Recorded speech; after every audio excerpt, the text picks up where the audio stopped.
उत्तर स्वाध्याय 31वां अध्ययन चरण विधि।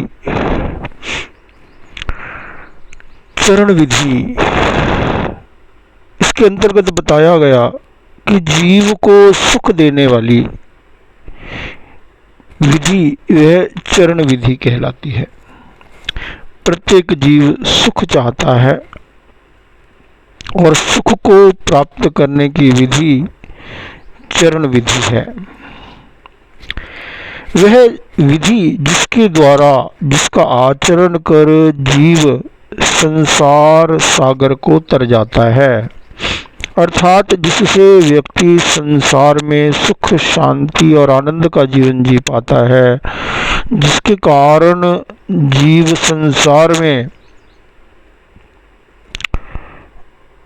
एक श्रेष्ठ जीवन जी पाता है, वह चरण विधि है। तो चरण विधि के अंतर्गत बताया कि जो साधक है, सम्यक दृष्टि साधक है, जो मोक्ष का आराधक है, वह पहले विवेक चेतना का जागरण करे, सम्यक दर्शन का जागरण करे, हेय और उपादेय का ज्ञान करे, धर्म और अधर्म, कर्तव्य और अकर्तव्य, हित और अहित का ज्ञान करे, भेद विज्ञान करे। भेद विज्ञान के बाद वह असंयम से निवृत्ति का प्रत्याख्यान करे और संयम में प्रवृत्ति का प्रत्याख्यान करे। एक स्थान से वह निवृत्त हो जाए और एक स्थान में वह प्रवृत्ति करे। असंयम को छोड़ना है और संयम में प्रवृत्ति करनी है। दो प्रकार है, एक हमारा भौतिक जगत है और अंतर जगत है। भौतिक जगत में भी हमारी चेतना व्यापृत होती है, भौतिक जीवन से भी हमारा जीवन जुड़ा हुआ है। भौतिकता से भी, भौतिक जगत में जो परिस्थितियां होती हैं, उन परिस्थितियों का भी हम पर प्रभाव पड़ता है। तो एक भौतिक जगत है और एक आध्यात्मिक जगत है। आध्यात्मिक जगत व्यक्ति का नितांत व्यक्तिगत है, उसका प्रभाव बाहर पड़ता है, वह अलग बात है, परंतु वास्तव में हर व्यक्ति का वह आध्यात्मिक जगत व्यक्तिगत है। हर व्यक्ति के मूड्स अपने अपने होते हैं, emotions, desires, feelings, thoughts, words, behaviour अपना अपना निजी होता है। तो यहाँ स्पिरिचुअल वेलबींग की बात हो रही है। स्पिरिचुअल वेलबींग से वर्ल्डली वेलबींग, भौतिक अभ्युदय भी होता है, भौतिक कल्याण भी होता है, परंतु यहाँ आत्म कल्याण की बात हो रही है।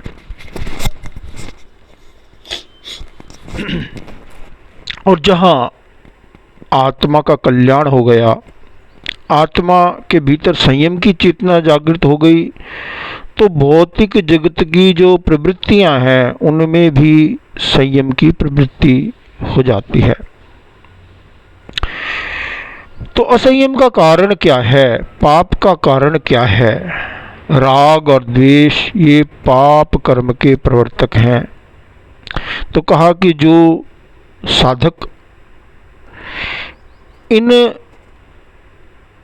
राग द्वेष का वर्जन करता है, वह संसार में नहीं रहता है। अनेक प्रकार की पाप प्रवृत्तियां हैं, उसका मूल हेतु है मूर्छा, मोह। चेतना जब मूर्छित होती है, अज्ञान दशा में होता है, जीव मूर्छा में होता है, वह राग द्वेष की प्रवृत्ति करता है। तो प्रवृत्ति करते करते व्यक्ति कहीं राग उत्पन्न कर लेता है, कभी द्वेष का भाव उत्पन्न कर लेता है।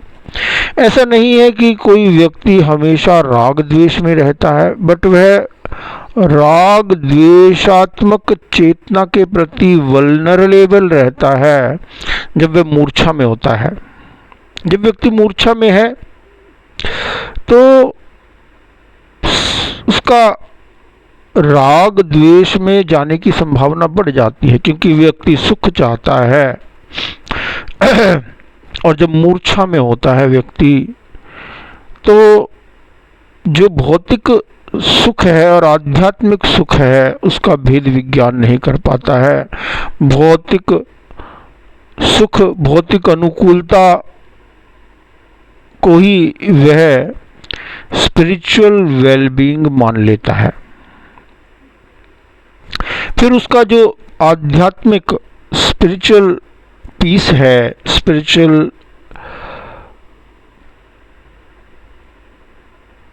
हैप्पीनेस है, वह एक्सटर्नल सर्कमस्टांसेस पर डिपेंडेंट हो जाती है या उनके साथ एसोसिएटेड हो जाती है।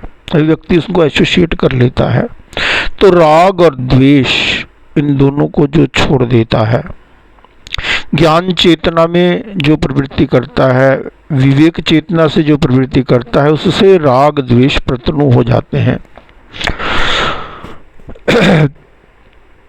तो कोई भी व्यक्ति हमेशा राग द्वेष में नहीं होता। पहली बात तो यह है, कोई व्यक्ति कार्य करता है, कार्य करते करते कभी वह राग में चला जाता है या द्वेष में चला जाता है। कभी किसी आदत का वह निर्माण कर लेता है। व्यक्ति भोजन करता है, बहुत बार विवेक से ही करता है, पर भोजन करते करते कहीं प्रियता और अप्रियता का संस्कार उत्पन्न होता है।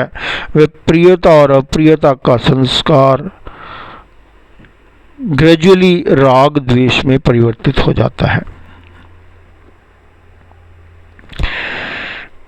और दूसरी बात है कि व्यक्ति को भौतिक जगत, जो भौतिक जीवन है, भौतिक जगत के दायित्व हैं, कर्तव्य हैं, उनका भी निर्वहन करना है। भौतिक जगत में भी जीना है और साथ साथ स्पिरिचुअल वेलबींग का भी ध्यान रखना है। इसलिए यह जो धर्म का पथ है, यह जो मोक्ष की यात्रा है, यह अत्यंत यत्नशील रहने की यात्रा है। तो कहा कि जो भिक्षु 3 दंड, 3 गौरव, 3 शल्य का त्याग कर देता है वह संसार में नहीं रहता। तो राग द्वेष के फिर आगे किस प्रकार से राग द्वेष प्रवृत्ति करता है? 3 दंड, मन दंड, वचन दंड, काय दंड। मन से जो राग द्वेष करता है, वचन से राग द्वेष करता है, इंद्रियों को जो राग द्वेष भाव से प्रवृत्ति करता है, शरीर की प्रवृत्ति राग द्वेषात्मक होती है, असंयत प्रवृत्ति होती है मन वचन काया की, जो उसका त्याग कर देता है। अर्थात जो अपने मन को, वाणी को, इंद्रियों को और शरीर को संयत कर लेता है वह संसार में नहीं रहता है। फिर कहा जो 3 प्रकार के गौरव हैं उनका त्याग कर देता है। व्यक्ति के पास संसार में रहता है, जागतिक जीवन जीता है, तो उसके पास धन वैभव भी होता है। किसी के पास कम हो सकता है, किसी के पास ज़्यादा हो सकता है। कोई किराए के मकान में रहता है, किसी का स्वयं का मकान हो सकता है। कोई 10,000 रुपया महीना कमाता है तो कोई 1 लाख रुपया महीना कमाता है। किसी के पास गाड़ी है तो किसी के पास साइकिल है। तो ऐश्वर्य, रूप का भी ऐश्वर्य होता है। कोई व्यक्ति शरीर से बड़ा सुंदर है, शारीरिक सौंदर्य प्राप्त है, वह भी एक प्रकार का ऐश्वर्य है। कोई व्यक्ति है वह बालकनी में बैठकर मूवी देखता है और कोई नॉर्मल टिकट से मूवी देखता है सिनेमा हॉल में। तो सबके जो लग्जरी है, लाइफ की लग्जरी है, वह अलग अलग प्रकार की हो सकती है। फिर व्यक्ति के पास धन वैभव है, वह अनेक प्रकार के विषयों में प्रवृत्ति करता है, भोजन करता है, स्वाद लेता है जिह्वा के द्वारा, आँख और कान के द्वारा ऑडियो विजुअल कंटेंट को सुनता है, रसों के प्रति इस प्रकार से स्पर्श रस है, आदि आदि। फिर अनेक प्रकार के सुख के साधन होते हैं, व्यक्ति के जीवन में कंफर्ट्स होती हैं, उन कंफर्ट्स को भी व्यक्ति उपयोग करता है। यहाँ तक कोई भी समस्या नहीं है। व्यक्ति के पास ऐश्वर्य हो, व्यक्ति के पास विविध विषय भोग हों भोगने के लिए, व्यक्ति के पास सब प्रकार के कंफर्ट्स हों, यह समस्या नहीं बनता जब व्यक्ति के वे कंफर्ट्स गौरव में, अहंकार में परिवर्तित हो जाते हैं। अहंकार का अर्थ है जहाँ अविवेक है वहाँ अहंकार है। अज्ञान को ही अहंकार कहते हैं। अहंकार है वह अज्ञान है, जहाँ अज्ञान है वहाँ अहंकार है। तो व्यक्ति पदार्थों का भोग करता करता कब अहंकार में चला जाता है पता नहीं लगता है। पदार्थों का भोग कर रहा है, कंफर्ट्स को यूज कर रहा है, यदि वह जागरूक नहीं है तो वह सुविधावादी बन जाता है, विलासी बन जाता है, वह आराम तलब बन जाता है, व्यक्ति को पता ही नहीं लगता है। और मन जो है वह बार बार व्यक्ति का कहता है कि अरे मुझे आदत नहीं है, मैं तो बस ऐसे ही उपयोग करता हूँ, ऐसे ही ऐश्वर्य है, ऐसे ही विषयों का सेवन करता रहता है व्यक्ति और उनमें उलझता चला जाता है, जो इन रिद्धि रस और साता के प्रति राग द्वेष को छोड़ देता है। गौरव अर्थात राग द्वेष का ही एक अवस्था है। अहंकार, क्रोध, मान, माया, लोभ, ये सब मोह की मूर्छा की अवस्थाएं हैं। तो जो गौरव का त्याग कर देता है, 3 प्रकार के शल्य, मिथ्या दर्शन शल्य, माया शल्य और निदान शल्य, रॉन्ग बिलीफ्स, फॉल्स बिलीफ्स व्यक्ति क्रिएट कर लेता है और उन फॉल्स बिलीफ्स के कारण वह अपना भौतिक जो जगत है, भौतिक जगत के जो कार्य हैं उनको भी बिगाड़ लेता है और अपनी आत्मा को भी दूषित कर लेता है। 2 प्रकार की समस्याएं उत्पन्न होती हैं फॉल्स बिलीफ्स के कारण। हो सकता है एक व्यक्ति के भीतर में फॉल्स बिलीफ है, हो सकता है वह नरक में न जाए, पर भौतिक जगत की दृष्टि से हो सकता है कि वह अपना बहुत नुकसान कर ले। एक गलत बिलीफ के कारण लोग अपने रिश्ते नातों को ख़त्म कर लेते हैं, लोग अपने स्वास्थ्य को ख़त्म कर देते हैं, लोग अपने पर्सनैलिटी को खराब कर लेते हैं। तो जो शल्य है, फॉल्स बिलीफ्स हैं व्यक्ति के भीतर में, शल्य अर्थात भीतर में जो एक गांठ बन जाती है, ग्रंथि बन जाती है, भीतर ही भीतर व्यक्ति को कभी राग से पीड़ित रहता है, कभी वह द्वेष से पीड़ित रहता है। वे शल्य की तरह व्यक्ति को, जैसे शरीर में कोई शल्य रह जाता है, वह भीतर ही भीतर व्यक्ति को सालता रहता है, पीड़ा देता रहता है। ऐसे ही जो राग द्वेष मोह में फंसा हुआ व्यक्ति है, वह निरंतर उसका आत्मा उस माया से, निदान से और मिथ्या दर्शन से पीड़ित होता रहता है। व्यक्ति को हो सकता है स्वयं वह आनंद का अनुभव कर रहा हो, पर पीड़ा का अर्थ क्या है कि आत्मा पीड़ित हो रहा है, क्योंकि आत्मा के भीतर दुर्गुण उत्पन्न हो रहे हैं, विवेक चेतना का विलय हो रहा है, वह पुण्य को नष्ट कर पाप कर्मों का अर्जन कर रहा है। वह आत्मा की वह जो अमूल्य संपदा है, उस संपदा से वंचित हो रहा है। भीतर की पवित्रता से वह वंचित हो रहा है। क्षणिक विषय सुख भी व्यक्ति इसीलिए भोग पाता है क्योंकि शरीर प्राप्त है और शरीर से ही उनकी उपयोगिता है। यदि शरीर ही न हो तो जितने भी भौतिक साधन हैं उनकी क्या उपयोगिता है? कोई उपयोगिता नहीं है। फिर कहा कि जो भिक्षु देव तिर्यंच मनुष्य संबंधी उपसर्गों को सहन कर लेता है वह संसार में नहीं रहता है। सहन करना यह चरण विधि है, आचरण की विधि है, सुख की विधि है। कि जो व्यक्ति जीवन में सुख चाहता है तो कहा कि वह किसी भी प्रकार के जीवन में उपसर्ग हों उनको सदा सहन करता रहे, सहनशील बने। सहन कौन करता है? जो शक्तिशाली होता है वह सहन करता है, कमजोर व्यक्ति है वह सहन नहीं कर सकता है। दूसरी बात है कि जो सहन करता है, सहन करने से व्यक्ति शक्तिशाली बनता है।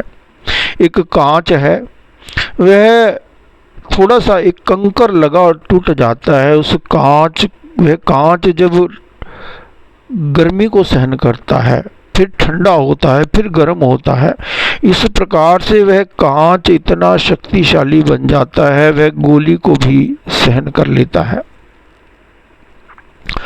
तो कहा कि सहन करे। जो व्यक्ति सुख चाहता है तो यह चरण विधि है, सहन करना यह चरण विधि है, यह आचरण, इसके द्वारा जीव संसार सागर को तर जाता है, उसका मनुष्य जीवन जो है सफल हो जाता है। आगे कहा कि विगहा कसाय सन्नाणम झाणाणम च दुयम तहा जे भिक्खु वज्जयि नित्यम सेन अच्छय मंडले। कि जो भिक्षु विकथा का, कषाय का, संज्ञा का और आर्त रौद्र ध्यान इनका सदा वर्जन करता है वह संसार में नहीं रहता है। विकथा अर्थात जो कथा विकार उत्पन्न करने वाली है वह विकथा कहलाती है। जो चिंतन विकृत चिंतन है और विकार को ही बढ़ाने वाला है वह चिंतन विकृत चिंतन कहलाता है, विकथा कहलाता है। जो वार्तालाप या जो प्रवृत्ति जिससे भीतर में विकार भाव पुष्ट होता है वह विकथा कहलाता है। सामान्यतः इसके 4 भेद बताए जाते हैं: भक्त कथा, स्त्री कथा, राज कथा और देश कथा। और 5वीं है धर्म कथा। जहाँ विकार भाव है तो व्यक्ति भोजन की भी बात करता है तो वह विकथा बन जाता है, स्त्री की बात करता है वह भी विकथा बन जाती है, वह बिजनेस की बात करता है वह भी विकथा बन जाती है, वह समाज राष्ट्र की बात करता है वह भी विकार राग द्वेष की बात बन जाती है। यहाँ तक कि जहाँ व्यक्ति के भीतर में मूर्छा है तो वह तत्व ज्ञान की बात करता है, धर्म की बात करता है तो वह भी विकथा बन जाती है। और यदि व्यक्ति की विवेक चेतना जागृत है, यदि व्यक्ति विवेक और संयम से प्रवृत्ति करता है तो उसकी भोजन, स्त्री, देश, राज सब प्रकार की कथा धर्म कथा बन जाती है, उसका चिंतन धर्म युक्त हो जाता है। तो कहा जो सुख चाहता है, जीवन में सुख चाहता है तो उसे विकथा को छोड़ना चाहिए और धर्म कथा करनी चाहिए। उसे अपने चिंतन को, अपने व्यवहार को, वाणी कौशल को अच्छा बनाना चाहिए। फिर कहा जो कषाय का वर्जन करता है वह सुखी होता है, वह संसार में दुख अशांति का अनुभव नहीं करता। जो कषाय का वर्जन करता है, क्रोध, मान, माया, लोभ, ये कषाय के 4 प्रकार हैं।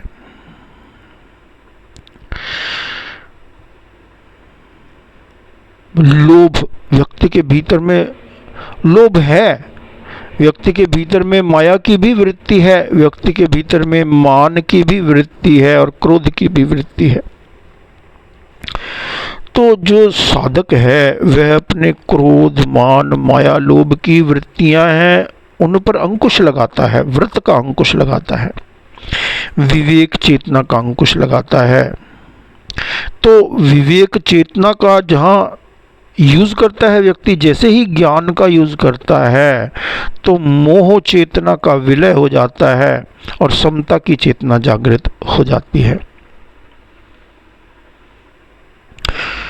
जहां व्यक्ति प्रियता और अप्रियता को निरंकुश कर देता है, उन पर अंकुश नहीं लगाता। प्रियता, कुछ व्यक्ति के भीतर में इच्छा उत्पन्न हुई, यदि इच्छाएं व्यक्ति की निरंकुश हो जाती हैं, यदि व्यक्ति के मूड्स, व्यक्ति की भावनाएं, व्यक्ति की फीलिंग्स निरंकुश हो जाती हैं, तब फिर वह संसार में डूब जाता है, उसका पतन हो जाता है। दुख, अशांति, राग, द्वेष की पीड़ा का जीवन जीता है, वह बंधन का जीवन जीता है। तो कषाय को पर विवेक चेतना का जागरण करता है। जो साधक उनका वर्जन कर देता है विवेक चेतना के द्वारा, संयम की चेतना के द्वारा। जैसे व्यक्ति कोई अपने भीतर अच्छी आदत का निर्माण करता है कि मुझे अपनी वाणी को अच्छा बनाना है, मुझे अपनी वाणी में शिष्टता का विकास करना है, मुझे अपने जीवन में शिष्टाचार का विकास करना है। अब यह जो विवेक है, यह जो ज्ञान चेतना है, ये सहज ही व्यक्ति के भीतर में एक सद्गुण उत्पन्न कर दिया। तो वे जो दुर्गुण हैं, जहाँ कषाय प्रबल होता है और व्यक्ति अशिष्ट व्यवहार कर देता है, मर्यादा का भी उल्लंघन कर देता है, तो उससे वह मुक्त हो जाता है। वह अपने लोभ पर नियंत्रण कर लेता है, संतोष भाव, कंटेंटमेंट का जीवन जीता है। जिसके जीवन में कंटेंटमेंट है, संतोष है, वह व्यक्ति सुखी होता है। तो कंटेंटमेंट क्या है? विवेक कंटेंटमेंट है। असंतोष का अर्थ है अविवेक और संतोष का अर्थ है विवेक चेतना का जागरण। कि स्पिरिचुअल वेलबींग को व्यक्ति प्रायोरिटी देता है। इमोशनल डिटैचमेंट, असंतोष भाव इमोशनल अटैचमेंट से उत्पन्न होता है। जितना अधिक व्यक्ति प्रियता और अप्रियता तीव्र होती है, व्यक्ति के भीतर में राग द्वेष तीव्र होता है, तो वह कषाय में चला जाता है। तो कषाय का वर्जन करने वाला सुखी होता है। संज्ञा का वर्जन करने वाला, अपनी जो संज्ञा है, भीतर में वृत्तियां हैं, आहार, भय, मैथुन, परिग्रह की वृत्ति है व्यक्ति के भीतर में, उस पर भी जो नियंत्रण करता है।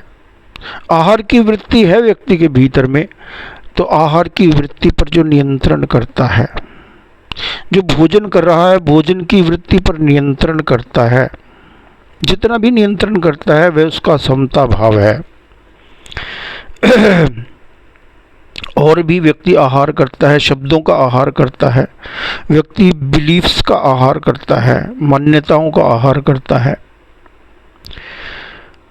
तो विविध प्रकार से जो भी हम बाहर से इंफॉर्मेशन लेते हैं वह भी एक प्रकार का हमारे मन के लिए वह आहार बन जाता है। फिर वैसे ही हमारे भीतर में विचार उत्पन्न होते हैं, वैसे ही हमारे बिलीफ्स बन जाते हैं, वैसे ही हमें हमारी आदतें बन जाती हैं।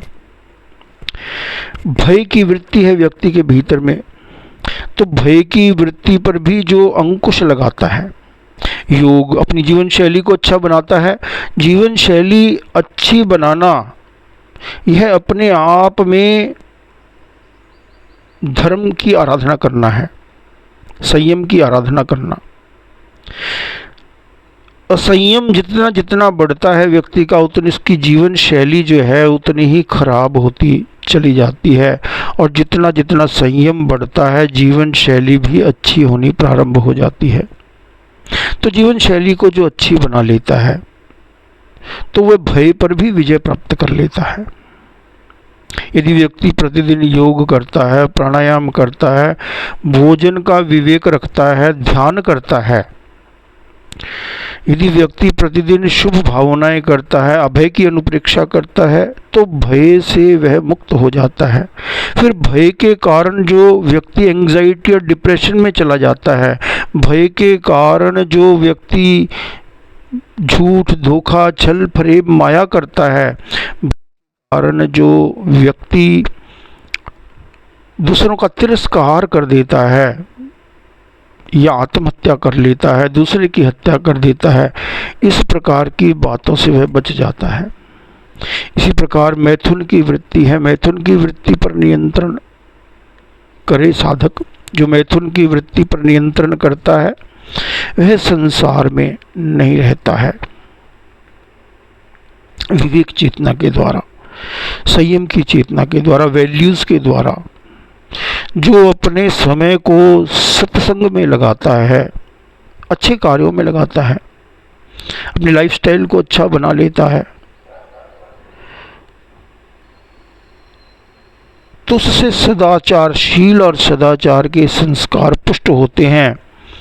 इसी परिग्रह की वृत्ति है, संज्ञा है, उस परिग्रह की संज्ञा का जो वर्जन करता है वह सुख का जीवन जीता है, जिसके भीतर में मूर्छा नहीं है, वांट्स नहीं है, जिसने भौतिक और आध्यात्मिक जगत के भेद विज्ञान को प्राप्त कर लिया है, वह आर्त और रौद्र ध्यान का वर्जन कर सुख को प्राप्त होता है। निरंतर आर्त और रौद्र ध्यान, जीवन में अनेक प्रकार की परिस्थितियां आती हैं और यदि व्यक्ति जागरूक नहीं है, मूर्छा में है, तो वह आर्त रौद्र ध्यान में चला जाता है। यदि व्यक्ति धर्म ध्यान में रहना चाहता है, यदि व्यक्ति शुक्ल ध्यान में रहना चाहता है, तो उसका उपाय कि वह अप्रमत्त बने, साधना करे, आत्मा की सतत स्मृति बनी रहे, धर्म की सतत स्मृति बनी रहे, इस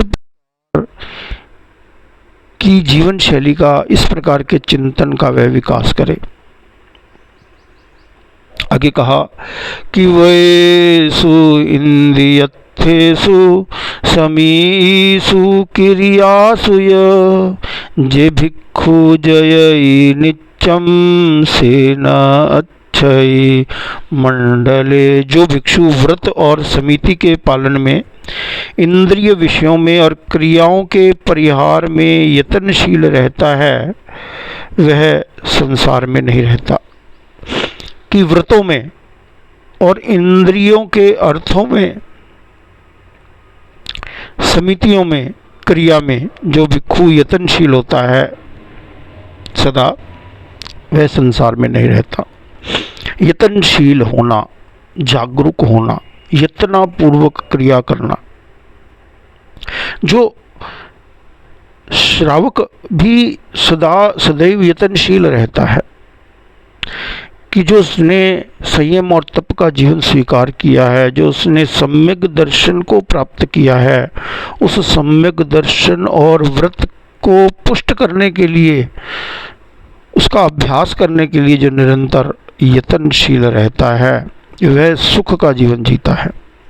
और जो इंद्रिय विषयों में यत्नशील होता है, इंद्रिय विषयों को छोड़ दो, ऐसा बहुत कहा जाता है। इंद्रिय विषयों में जो असंयम है उसे छोड़ना होता है, क्योंकि संयम की आराधना में भी इंद्रिय विषयों का उपयोग होता है। व्यक्ति किसी के प्रति करुणा से देख रहा है तो वह भी दृष्टि का कार्य है। कोई व्यक्ति किसी को क्रूरता से देख रहा है तो वह भी इंद्रिय विषय है। इंद्रिय विषयों के साथ जो दुर्भावनाएं, जो कषाय भाव, जो राग द्वेष जुड़ा हुआ है, वह उसे छोड़ने के लिए जो यत्नशील रहता है और जो इंद्रिय विषयों में समता, समभाव, सद्भावना का विकास करता है, वह उसका जीवन सुखी हो जाता है, वह सुख का जीवन जीता है। इसी प्रकार कहा कि क्रियाएं हैं, क्रियाओं के प्रति जिसकी हर क्रिया जो है, जीवन की हर क्रिया जो है वह संयत होती है, यत्नशील होता है, यत्नापूर्वक क्रिया करता है, संयम से क्रिया करता है। चाहे भोजन करना है, चाहे बिजनेस करना है, चाहे सोना है, चाहे जागना है, चाहे चलना है, चाहे उठना है, चाहे बैठना है, चाहे किसी से वार्तालाप करना है, चाहे व्यक्ति अकेला है, चाहे समूह में है, हर जगह है जो हर कार्य में संयत रहता है, वह संसार में नहीं रहता। आगे कहा कि लेसासु छसु कायेसु छक्के आहार कारणे जे भिक्षु जय नित्यम सेन अच्छय मंडले। जो भिक्षु 6 लेस्या, 6 काये और आहार के 6 कारणों में यत्नशील रहता है, वह संसार में नहीं रहता। कि संसार में सुखी कौन रहता है? जो षड्लेशा के प्रति यत्नशील होता है। भगवान ने 6 प्रकार की लेशाओं का वर्णन किया। कृष्णलेशा, नीललेशा, कापोतलेशा, तेजोलेशा, पद्मलेशा और शुक्ललेशा। इनमें कृष्णलेशा, नीललेशा, कापोतलेशा ये अधर्म लेशा है, अप्रशस्त लेशा है।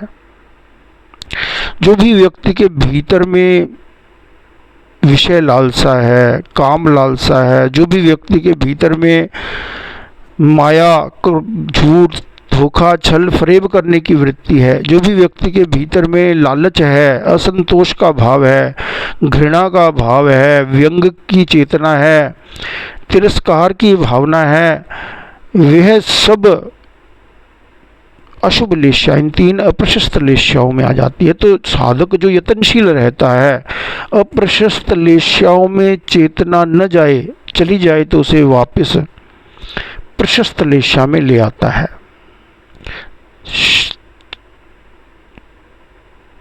तेजोलेशा, पद्मलेशा, शुक्ललेशा में ले जाता है। भगवान ने कहा कि जो अप्रशस्त लेशाएं हैं उनका वर्ण कुरूप वर्ण वाला होता है, बहुत गंदा वर्ण होता है और दुर्गंध होती है, उनमें बहुत गंदी दुर्गंध होती है और उनका रस भी अच्छा नहीं होता, उनका स्पर्श भी अच्छा नहीं होता। कहने का तात्पर्य है कि जब व्यक्ति बहुत ज़्यादा विषय वासनाओं, क्रोध, मान, माया, लोभ में उलझा होता है तो उसका जो व्यक्तित्व है वह दुर्गंध वाला बन जाता है, कुरूप बन जाता है, वह अप्रिय बन जाता है। वह जहाँ भी जिसको भी स्पर्श करता है पीड़ा देता है, जो भी कार्य करता है उससे दुर्गंध फैलती है, दुख बढ़ता है। और जो व्यक्ति धर्म का आचरण करता है, शुभ लेशा में रहता है, उसका आत्मा सद्गुणों की सुरभि से महक उठता है, उसके आत्मा में सद्गुण भर जाते हैं। और जो अधर्म का आचरण कर रहा है वह अपने भीतर दुर्गुणों की दुर्गंध है।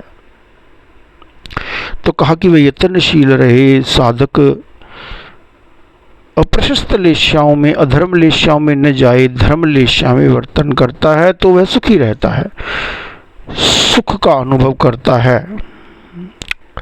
तो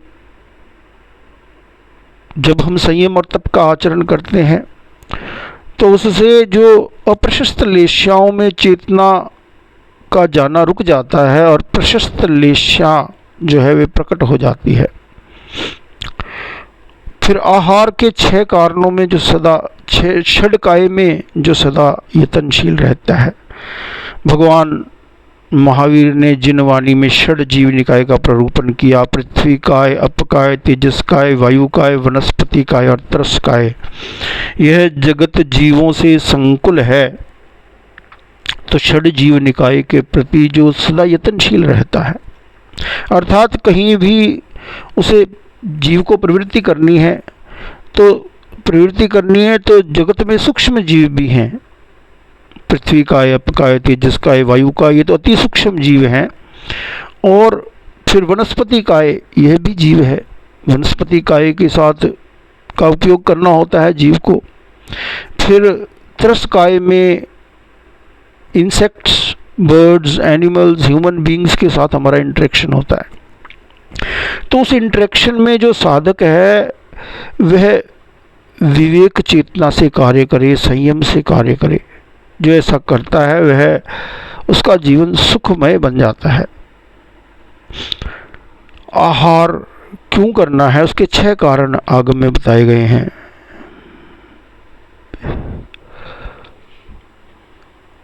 तो उन 6 कारणों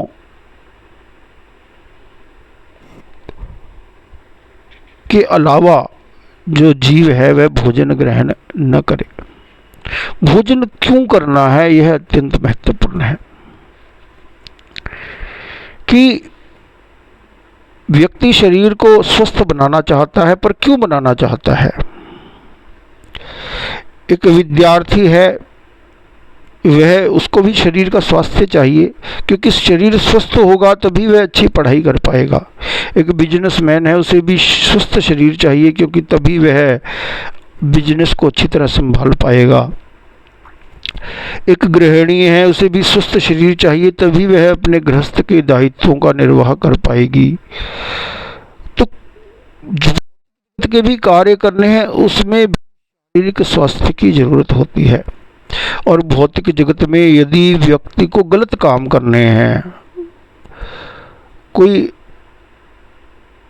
जो झूठ, धोखा, छल फरेब करता है व्यक्ति, जो व्यक्ति हिंसा कर रहा है, जो व्यक्ति अब्रह्मचर्य का सेवन कर रहा है, दुराचार, व्यभिचार कर रहा है, उसे भी स्वस्थ शरीर चाहिए।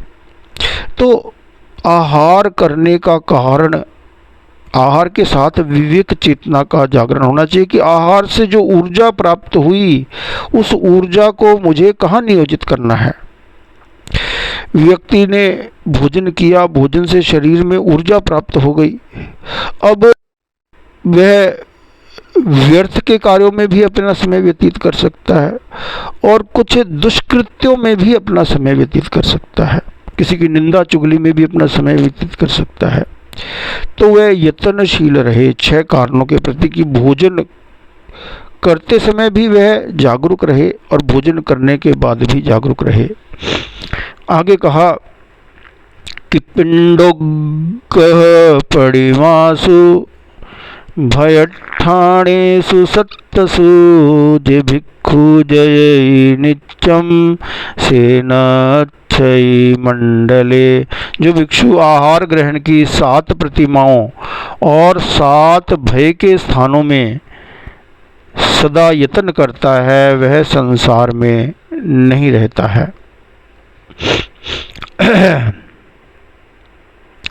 तो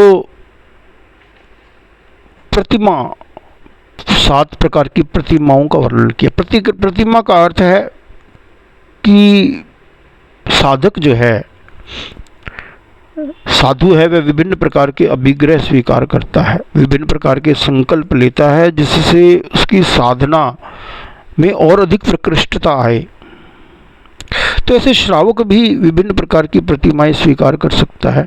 तो इस कहने का तात्पर्य है कि जो साधक आहार आदि संबंधी विभिन्न प्रकार के प्रयोग करने के प्रति जागरूक रहता है वह सुख का अनुभव करता है, अर्थात उसका स्पिरिचुअल वेलबींग जो है वह बढ़ जाता है, उसका जीवन शांतिमय और आनंदमय बन जाता है। तो यह जो संकल्प है, विशेष साधना है, यह व्यक्ति को अपने अपने व्यक्तित्व के अनुसार करनी होती हैं कि किस व्यक्ति को अपनी कौन सी वृत्ति पर नियंत्रण करना है, किस व्यक्ति को अपने भीतर किस तप की चेतना का जागरण करना है, उसके अनुसार वह निश्चित करे कि मुझे किस प्रकार की प्रतिमाओं को धारण करना है। फिर कहा कि जो 7 भय स्थानों में यत्नशील होता है, तो 7 भय स्थान बताए गए हैं। इही लोक का भय, परलोक का भय, आदान भय, अकस्मात भय, वेदना भय, मरण भय, अश्लोक भय। अनेक प्रकार के भय होते हैं व्यक्ति के भीतर में। तो जो यत्नशील रहता है कि मुझे भयभीत नहीं होना है, मृत्यु का भय कहते सबसे बड़ा भय होता है। जहाँ सम्यक दर्शन है वहाँ सब प्रकार के भय का विलय हो जाता है। सम्यक दर्शन का पहला बिंदु है कि आत्मा अविनाशी है, आत्मा का जन्म भी नहीं होता और आत्मा की मृत्यु भी नहीं होती है। तो आत्मा मरता नहीं है।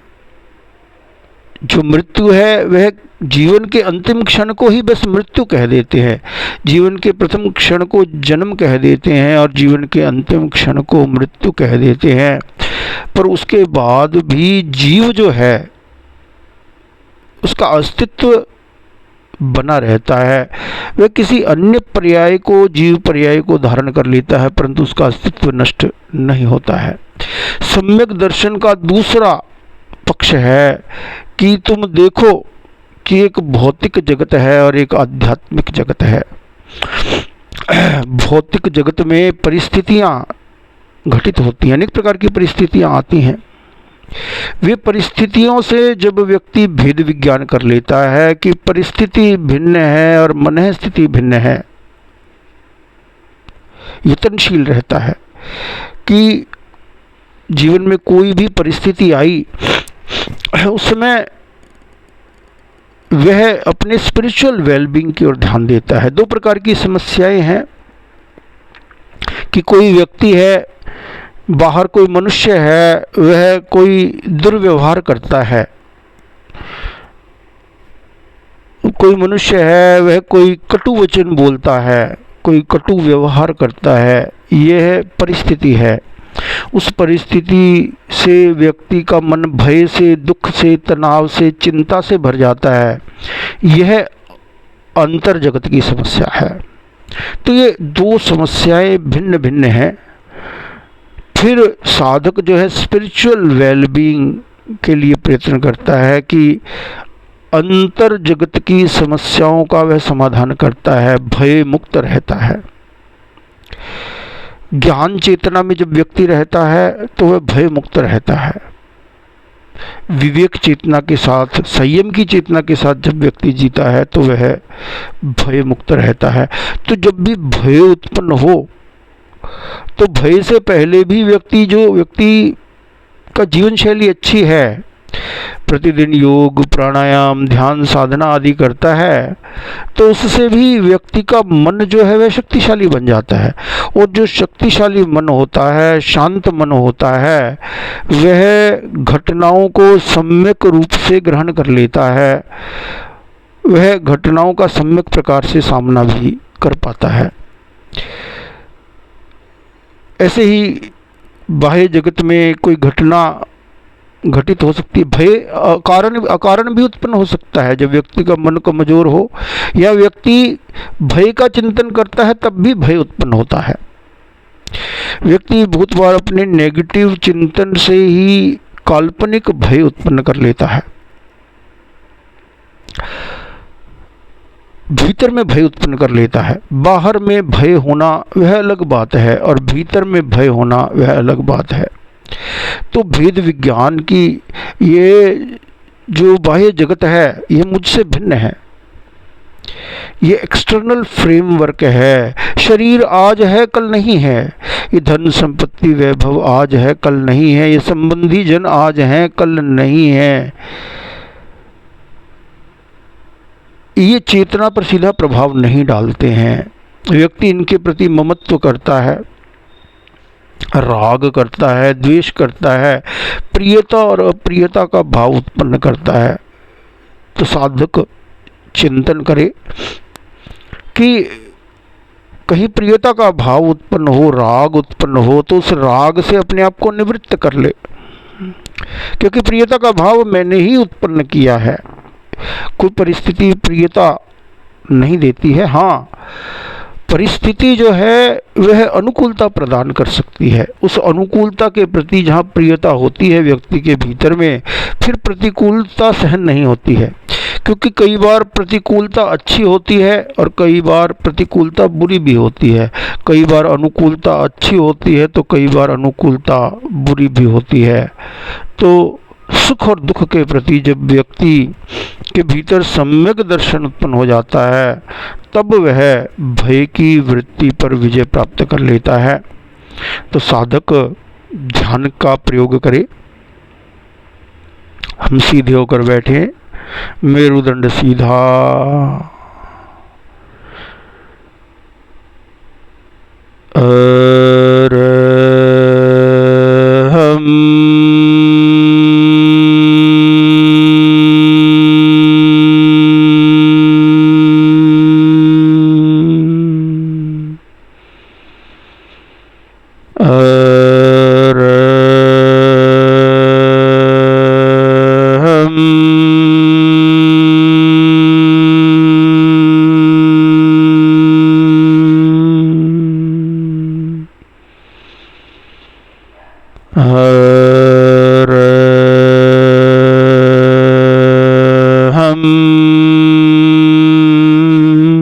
कि मुझे भय मुक्त जीवन जीना है, मुझे सुख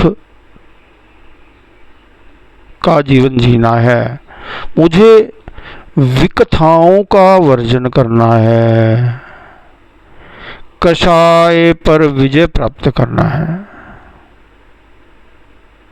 मुझे आहार, भय, मैथुन, परिग्रह की वृत्ति पर संयम और विवेक से अंकुश लगाना है। मुझे आर्त रौद्र ध्यान का वर्जन कर धर्म ध्यान, शुक्ल ध्यान में रहना है। मुझे श्रावक के 12 व्रतों में यतनशील रहना है।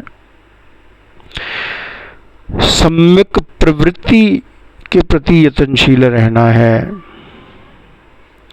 इंद्रिय विषयों के प्रति यतनशील रहना है। समस्त क्रियाओं में यतनशील रहना है।